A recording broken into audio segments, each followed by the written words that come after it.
Hi, I'm Femi Oke, and you're in the stream. US President Barack Obama is taking the issue of gun violence into his own hands. Using his executive power, he's going around Congress to introduce a set of gun control measures. So will his unilateral approach save more lives?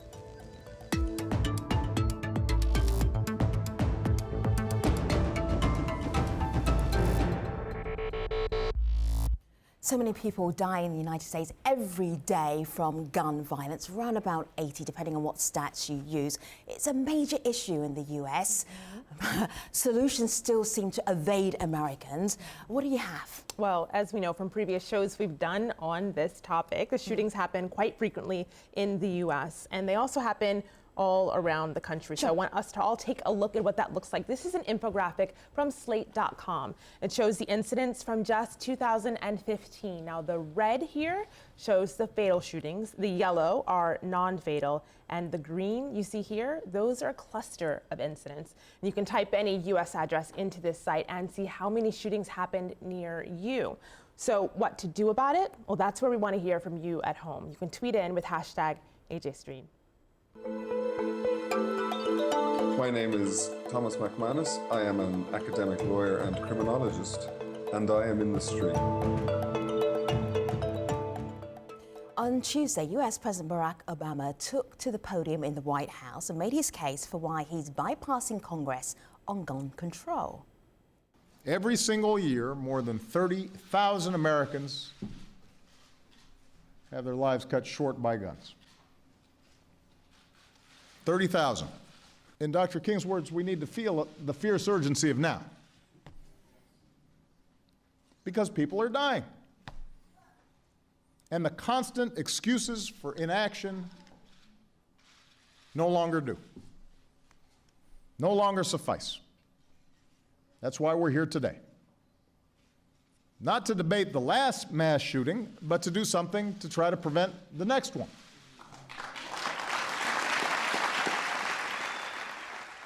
And with the aim of curbing gun violence, President Obama wants more background checks on gun sales, an end to illegal online firearms trafficking, better enforcement of previous gun control laws, increased mental health treatment, as well as funding for gun safety technology.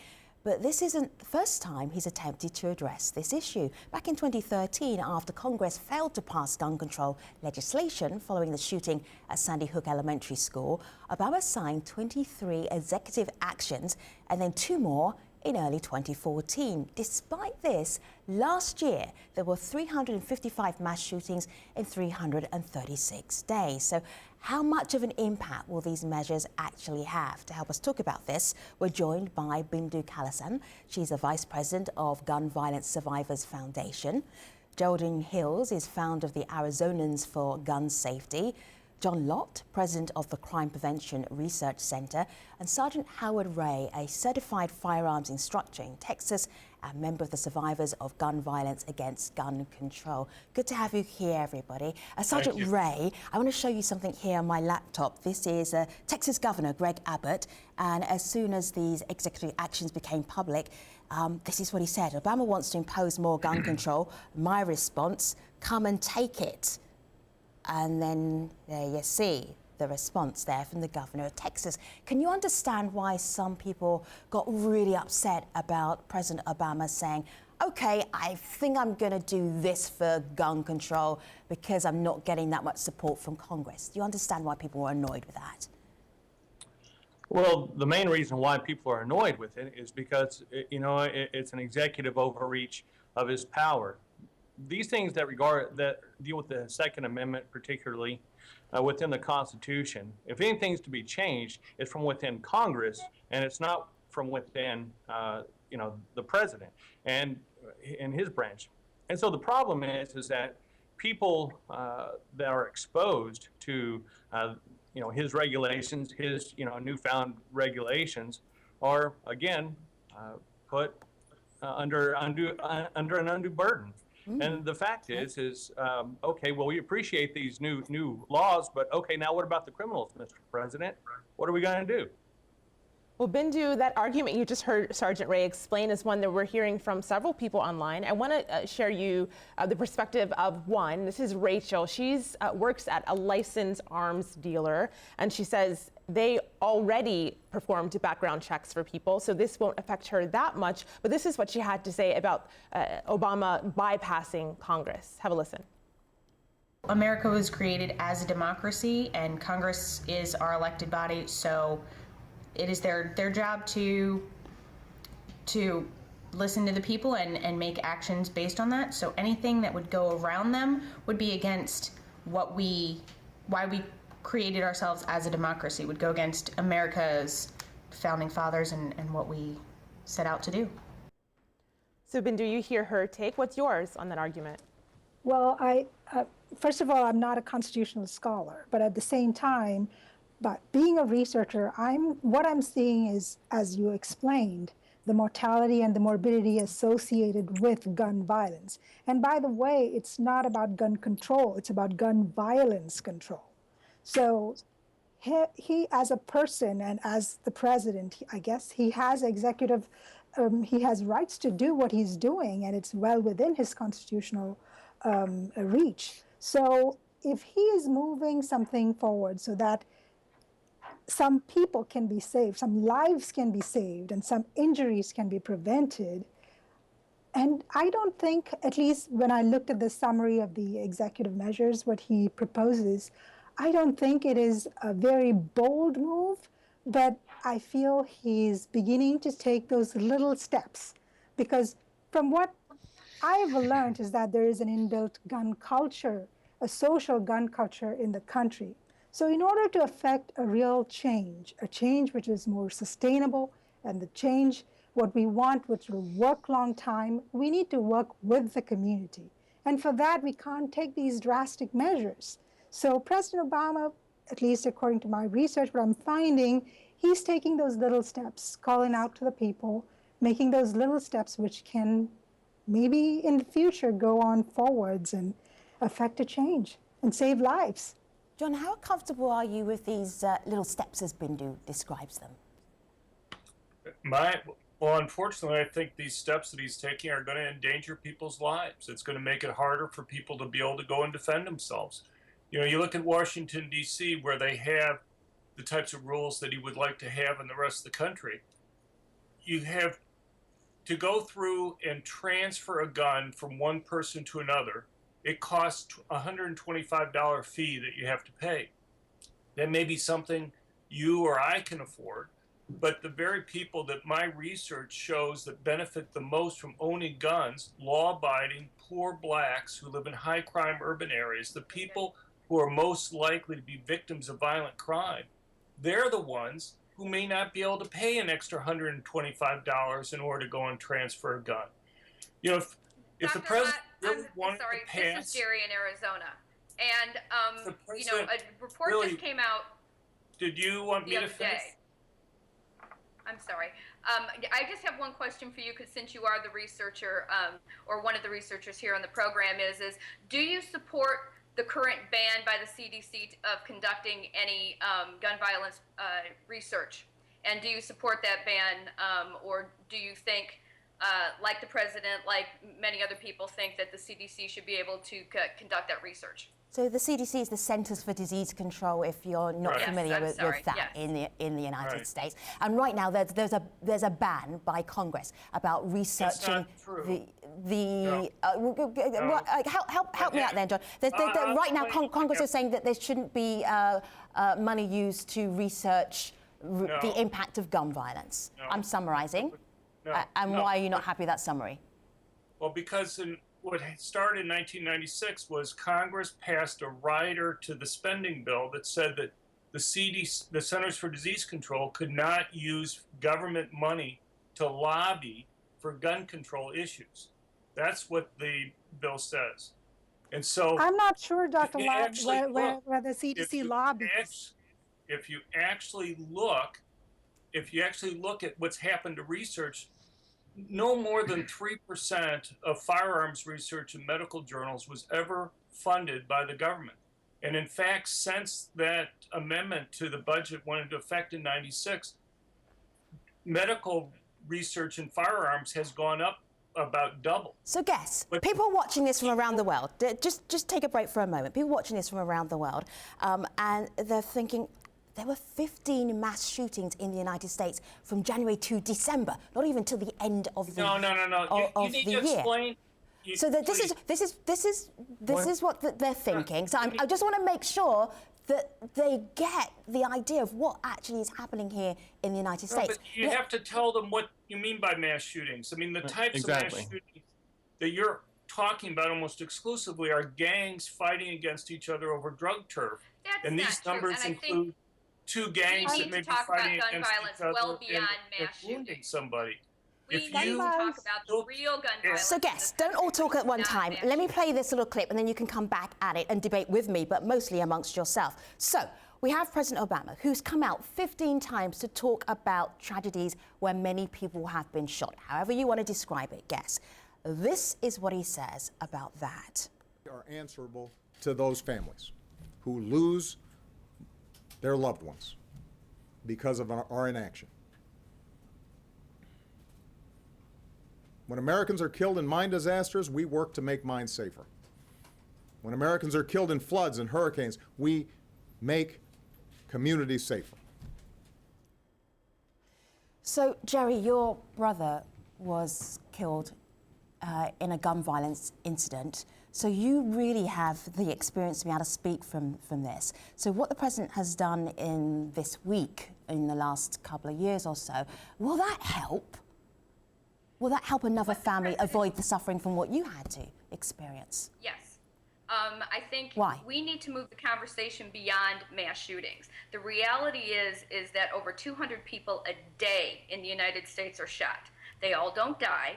Some of them live with very significant injuries afterwards. And this includes suicides, accidental shootings, homicides. So we only really tend to look at, or the world sees, are these horrific mass shootings. My brother, there were 3 people shot that day. It does not even qualify as a quote-unquote mass shooting. But that doesn't make a difference in terms of the impact gun violence has on our society day to day, in terms of our healthcare costs, in terms of law enforcement, in terms of our correctional costs and things. This is a public epidemic and it needs to be treated as such. I am a Republican. I have a concealed carry permit here in Arizona.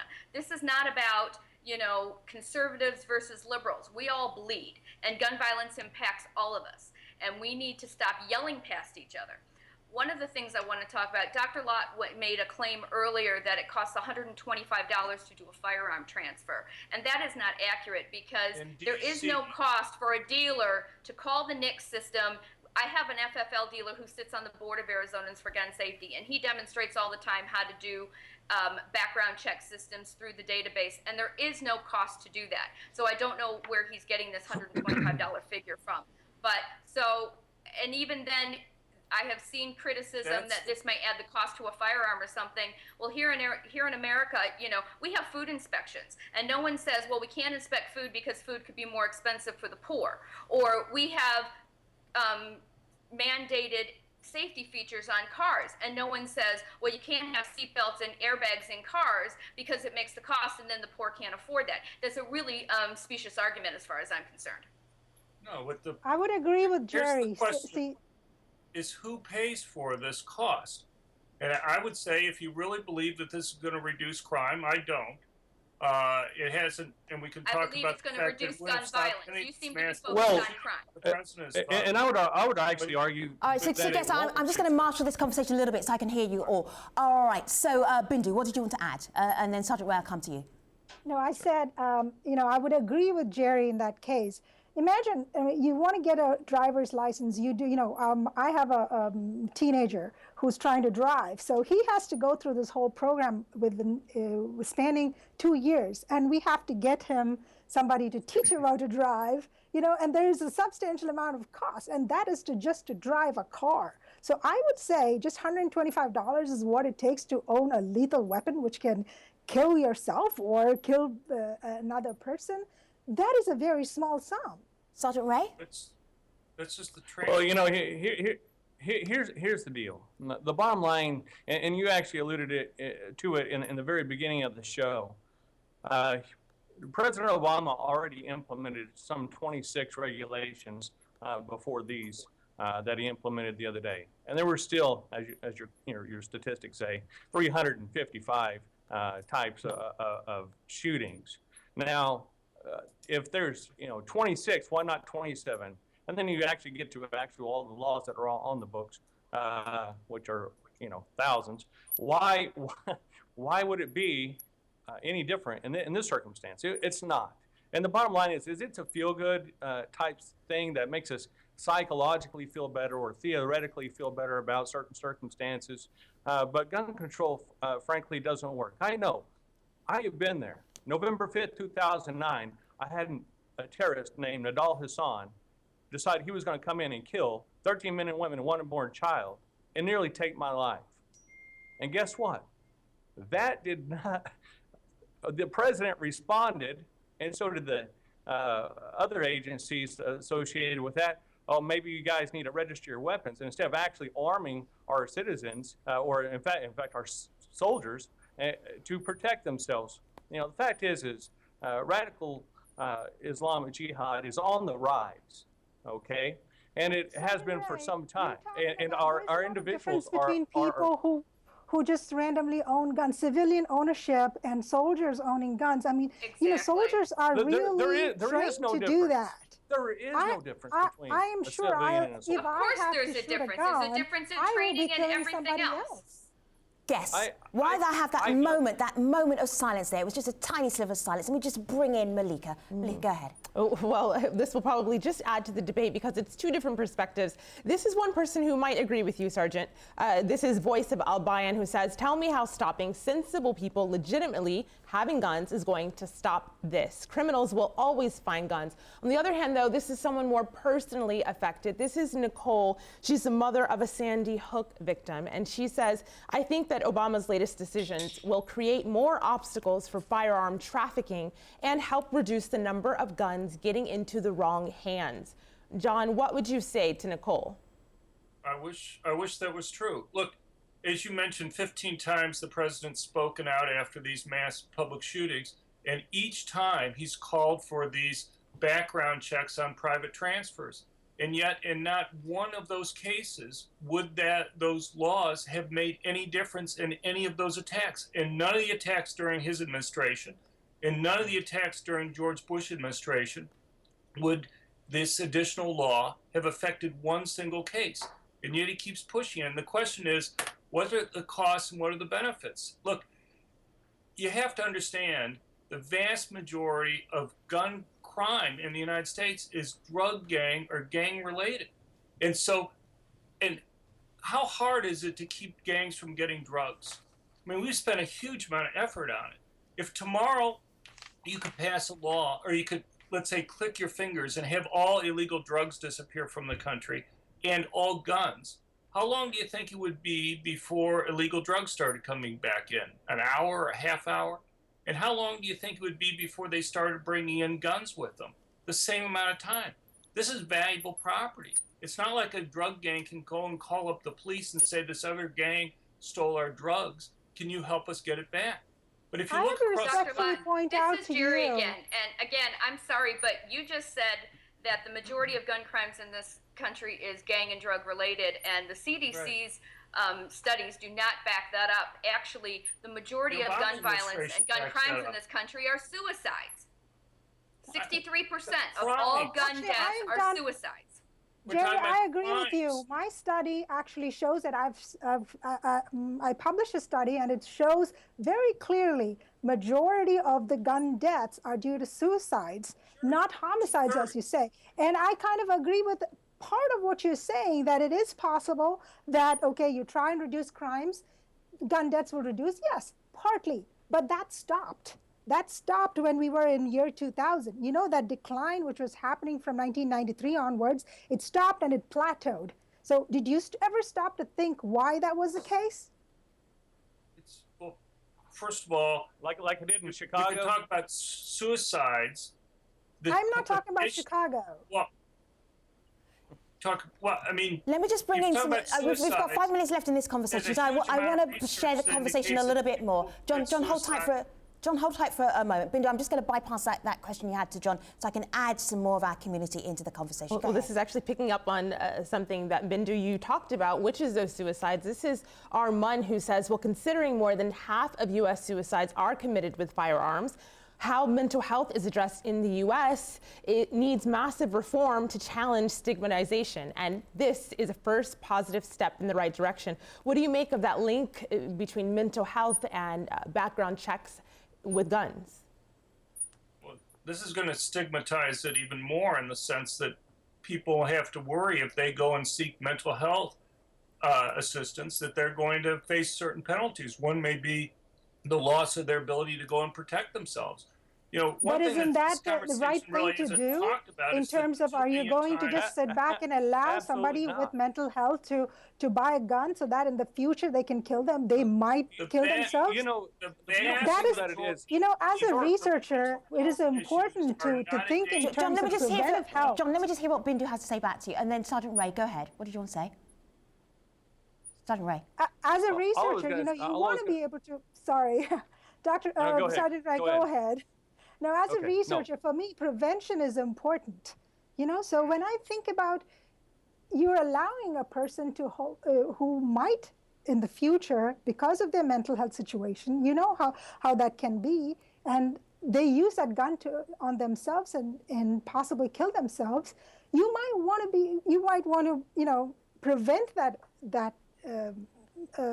from happening. So whatever then that should be your idea. That should be where you stand. All right, so guess, just give me a moment. Just give me a moment, because I'm just going to throw a thought out there here to you. Give me a moment, John. John, give me a moment here, almost at the end of this show. I hear that you and also Sergeant Ray, you don't like this President Obama, what he's doing right now in terms of bypassing Congress. You don't feel it's going to be effective at all. What will be effective? What would be effective, John? If you wanted to, you could pass a law tomorrow. You just would have to make 3 simple changes, reasonable changes in what he wants. One is who pays for it. If you believe that this is going to reduce crime generally, then pay for it out of general revenue. Don't just effectively put a tax on those people who are buying the gun.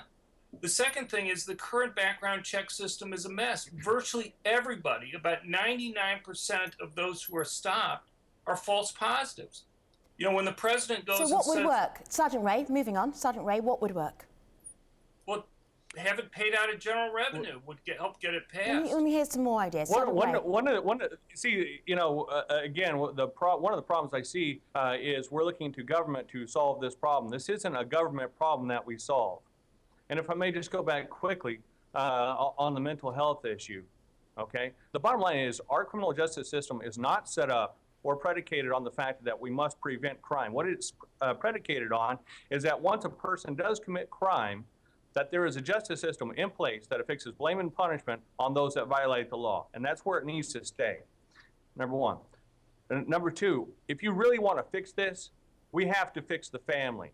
The family that is completely ripped apart by all sorts of different things that I won't get into right here. If we fix the family, if we teach individuals to love and serve one another again, and I know it sounds very simplistic, but that's your answer to everything. Huh. If I might, and that's not something you can have an executive action for fixing the family. No. Jordan, give us the last word here before we move on to our post-show. Dr. Lott's entire premise of his research is based on the fact that he claims that more guns make less crime and communities safer. And the research, the major body of the research doesn't support that. We know that a gun in the home is 4 times more likely to be used against you or your family than an armed intruder. And I think that is one of the basic problems that we have when we talk about this. You know, other countries in the world, they all have the same social issues and the same social challenges as the United States is. They don't have this level of gun violence. We're just listening to her right now. I'm taking Jerry Hills and Sergeant Ray and John Lott and Bindu Kalasan. I'm taking them to the post show, stream.aljazeera.com. Hopefully you'll have time to join us there. Thanks for watching, everybody.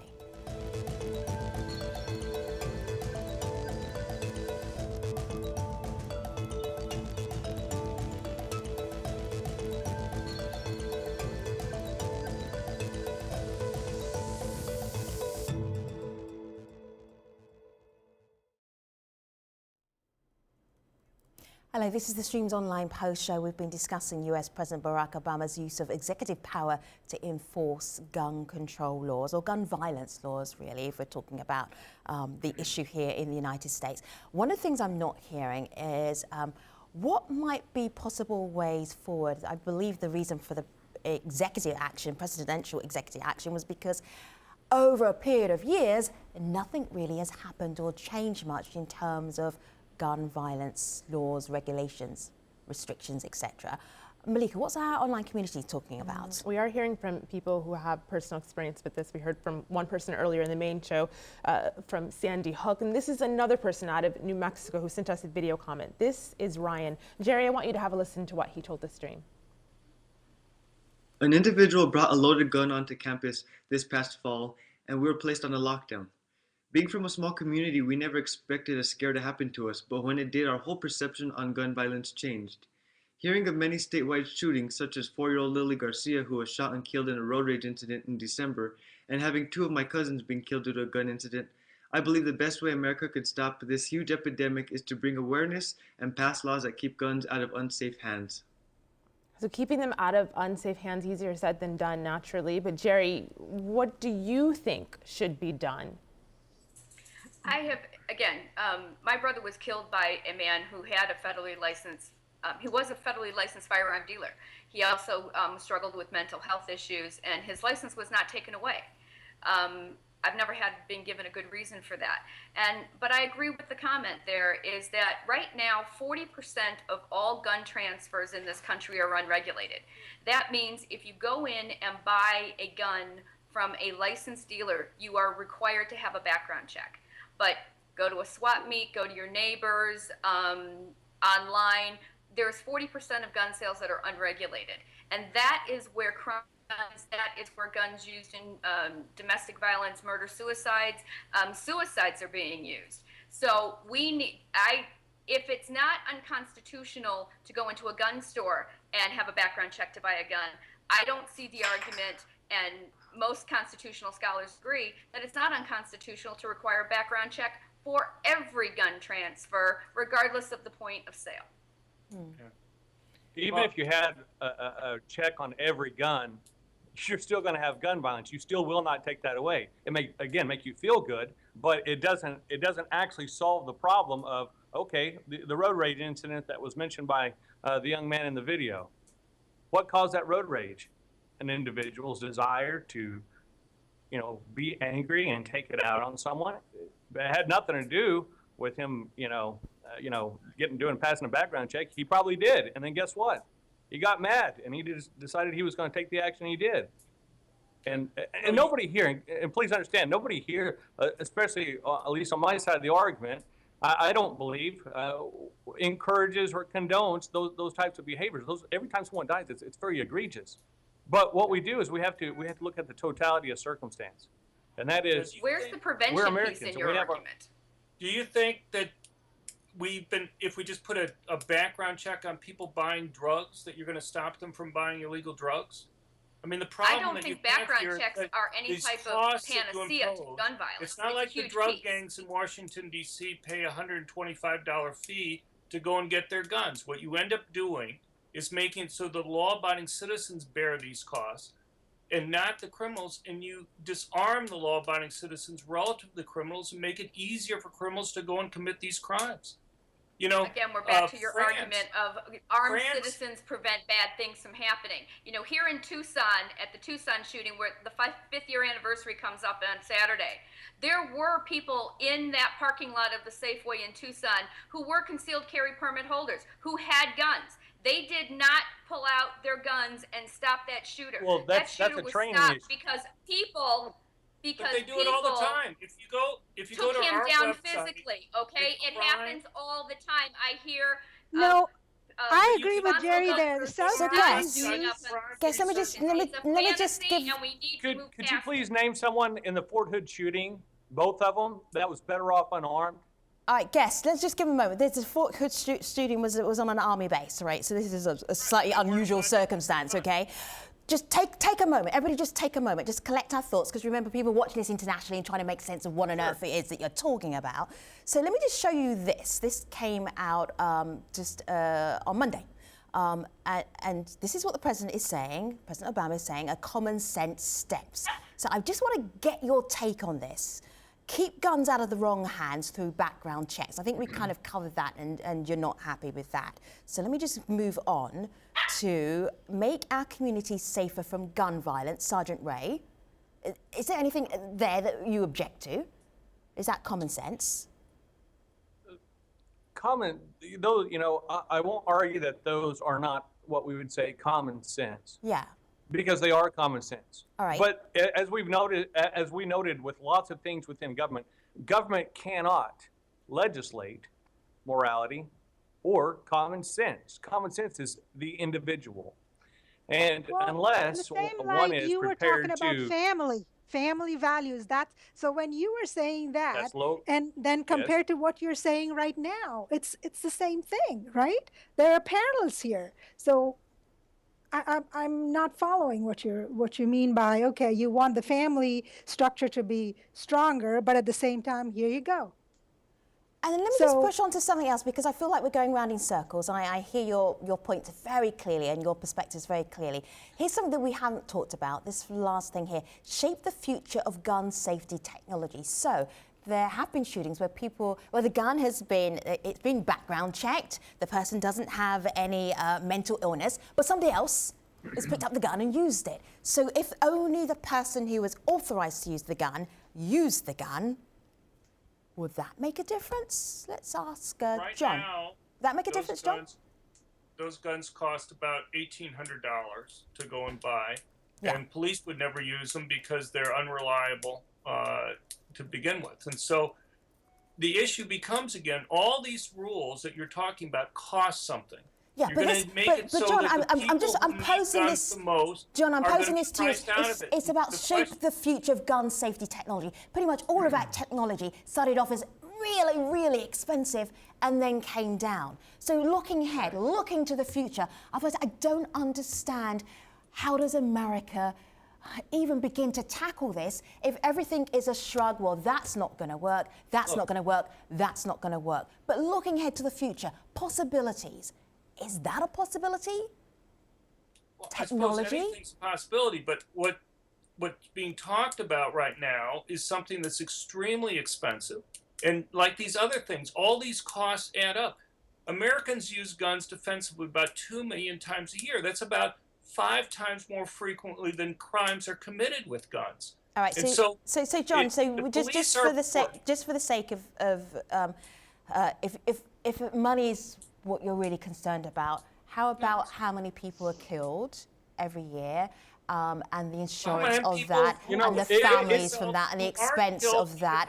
If you're talking about money, but then if you're talking about lives, then that would be priceless, wouldn't it? Lives that are saved. Why don't you count those? You have to look at the net effect. Where do you cite that 2 million number? You just keep on bringing up only one side here. Everybody here, except for the sergeant, and the issue has to be. Dr. Lott, you just cited 2 million a year. Where do you get that data? Where do I get data? Yeah, how do you say that brandishing guns has saved 2 million lives a year? How do you get that number? Where's your data? Well, yeah, let's see that data. Maybe we'll do a separate analysis. The government goes out and does a survey, because we find only about half of crimes committed with guns are reported to police, so they go and do a survey. And surveys are done on defensive gun uses. And what you find is that the surveys indicate that about 350 to 400,000 crimes are committed with guns each year. And at the same time, defensive gun uses are average about 2 million. All right, so just give me a moment, because I want to bring. I was actually seeing Sergeant Ray doing some very quick research right there, the corner of my eye. He was like Googling, so he could add to the conversation. Yes, just give me a moment. Just give me a little bit of a quiet so that we can just hear the conversation too. online. Malika, what's happening? People watching this conversation, and I want to share two views. This is Laura. We asked the question if people in our community own or buy firearms, and if they agree with President Obama's action. Laura says, I don't mind a waiting period, more background checks. I don't mind even having a proficiency test, though I'd not, given the Second Amendment, excuse me. And then we have this perspective, and Jerry, I'll pose this to you because this is from someone outside of the U.S. watching this conversation, and she says, I can't believe that these proposals are viewed as radical. There seems to be a reluctance from anyone to take responsibility. And Jerry, I know you have family members who are outside of the United States. How do you explain this to them and to our audience from abroad? They are not radical. They are reasonable. As I said, this president gave a very measured response. Nobody is saying that these executive orders signed Tuesday are going to fix the significant issue of gun violence in this country. But that's the problem. And one of the big problems that I don't think we've really talked about is the undue influence of the gun lobby in this country. You talked about impediments for creating safer guns and implementing new technologies. You know, right now, the gun industry in the United States is the only industry that is completely immune from consumer product protection laws, or they can't be sued for libel. So when you have that kind of, wrapping an entire industry and excusing them from the kind of regulations that you would put on baby cribs and cars and, my dog's toy, to something like a lethal firearm, then you wonder why they don't have to make guns safer, whereas the auto industry didn't make safer cars because they felt like it. They made safer cars because they were mandated to. And consumers and the free market is being blocked from those kind of market forces in the gun industry because of these artificial protections that have been put in by the gun lobby. All right, so I did this very unscientific survey of my control room earlier on, just before the show, and I asked how many of the team actually owned guns, and a couple of people told me that they did own guns. And I said, is there anything that's happened this week that would upset you as a gun owner? And they said, actually, no. You don't hear enough from responsible gun owners. So, Sergeant Ray, do you feel that we don't hear from responsible gun owners? We hear from part of the gun lobby that might not represent everyday people who actually either enjoy shooting or want to have a gun for protection or for whatever reason they want legally. If a couple of people are saying, actually, I have no issues with this being tightened up. I'm totally legal with my gun. Why should it be a problem? Well, the reason why, first of all, to answer your question about the gun lobby, first of all, doesn't necessarily speak for all gun owners. There's been many times where I've been at odds with certain gun organizations, okay? But what it comes back to, again, like I spoke to earlier, what about the voice of the people? See, one of the reasons why Barack Obama did this executive order is because really, honestly, the last 26 executive orders that he's made on this have failed. And also, not only have they failed, Congress hasn't acted. And why hasn't Congress acted on, quote, common sense gun control laws? Because the people do not want them. They represent the people.